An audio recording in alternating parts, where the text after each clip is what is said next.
Jeste li ikad zdrobili aspirin batom za meso? U ovom kratkom videu ću vam pokazati kako vam to može koristiti i otkriti mnoge korisne načine primjene aspirina. Stoga svakako pogledajte do kraja. Za početak, uzmite jednu ili više tableta aspirina i zamotajte ih u papir. Potom ih pažljivo udarite batom dok ne postanu prah.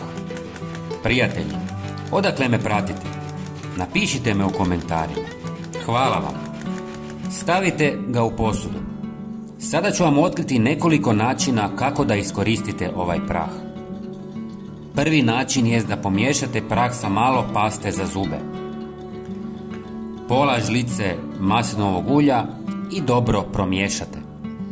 Ova smjesa odlična je za njegu stopala jer aspirin uklanja mrtve stanice kože i smanjuje upalu, dok pasta za zube sprečava infekcije i čisti kožu, a maslinovo ulje pruža duboku hidrataciju. Nanesite smjesu na stopala, ostavite da djeluje 15 minuta, a zatim isperite toplom vodom. Koristite ovu mješavinu jednom tjedno za meka i hidratizirana stopala bez gljivica i loših mirisa. Sljedeći savjet je dodati aspirin u šampon. Salicilna kiselina u aspirinu pomaže u uklanjanju mrtvih stanica stjemena, čime smanjuje perut i svrbež. Također poboljšava cirkulaciju na vlasištu i potiče zdrav rast kose. Umasirajte smjesu u mokro vlasište, ostavite da djeluje 3 do 5 minuta, a zatim isperite. Preporučuje se korištenje jednom tjedno. Treći način je pomiješati aspirin s octom. Kombinacija aspirina i octa učinkovito uklanja plijesan sa zidova.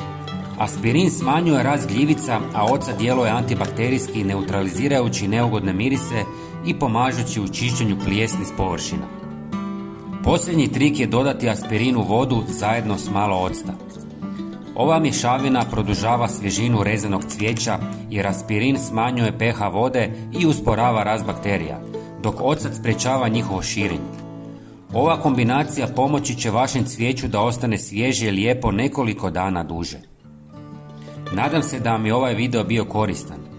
Bilo bi mi drago da ga podijelite sa svojim prijateljima. Hvala vam. Pozdrav!